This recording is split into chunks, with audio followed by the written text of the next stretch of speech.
ঠিক ৯ বছর আগে ২০১৭ সালের ২৫ আগস্ট পাহাড়ি দুর্গম পথ পেরিয়ে মিয়ানমারের রাখাইন থেকে পালিয়ে বাংলাদেশে আশ্রয় নিয়েছিল ৮ লক্ষাধিক রোহিঙ্গা।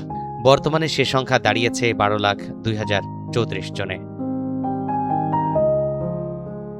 ২০২৩ সালের শেষ দিকে মিয়ানমারের জান্ত্রা নিয়ন্ত্রিত সামরিক বাহিনীর সাথে বিদ্রোহী গোষ্ঠী আরাকান আর্মির তুমুল সংঘর্ষ শুরু হয়, যা বর্তমানেও চলমান রয়েছে। এর ফলে ২০২৪ সালের জানুয়ারি থেকে ২০২৬ সালের জুলাই পর্যন্ত নতুন করে আরও প্রায় ২ লক্ষাধিক রোহিঙ্গা বাংলাদেশে আশ্রয় নিয়েছে।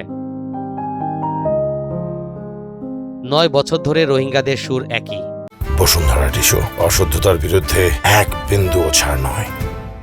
তাদের ভিটামাটি, মিয়ানমারের জাতীয় পরিচয়পত্র সহ মৌলিক অধিকার নিশ্চিত করলে তারা ফিরে যেতে চায়। আর হক জিনিস আছে ইন্ডিয়া বলিব, আর নেসিটি দিয়া বলিব, আর জায়গা জমি দিয়া বলিব, আর খুঁজিয়ান আর পাইবারা তোর এতে হিতা জিল্লাও চলে আর হেঙ্গে চালাই আর তো আর যাই না যাই।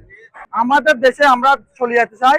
আমাদের এই ক্যাম্পে forever we don't want to live in refugee camp forever. We want to go back to our country as soon as possible. Refugee life in Bangladesh is not life. It's very really painful life. আমরা চাই যে আমাদের right নিয়ে, আমাদের কি নিয়ে, যেটা safety security নিয়ে আমরা বাংলাদেশ সরকারকে, বাংলাদেশ জনগণকে আমাদেরকে এইটা ব্যবস্থা করে দেন, আমরা যেন আমাদের দেশে চলে যেতে পারি।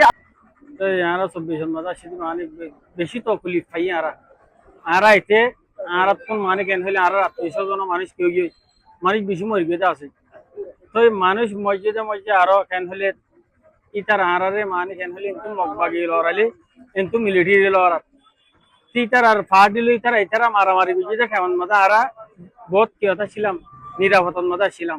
যত ইতার আরারে যত ফাবিলি করে মারে কিন্তু মারিয়াই দিয়ে মানে মগবাগিয়ে হদে আমত মিলিটারি আমত মারিয়াই দিয়ে হদে আমত মগবাগিয়ে আমত হদে মিলিটারি এন্দিলা গুরি গুরি ওরে আরা কেন হলে আর তো বিশদ মজা ছিবে।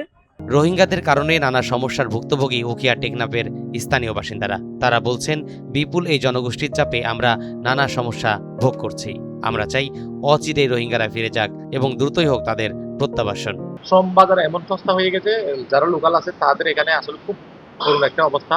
এরপরে বেকারত্ব, এরপরে খাদ্যর সংকট, বিশেষ করে তারা 10 লক্ষ, আমরা আছি প্রায় 10 লক্ষ কিংবা তারাও 12 লক্ষ।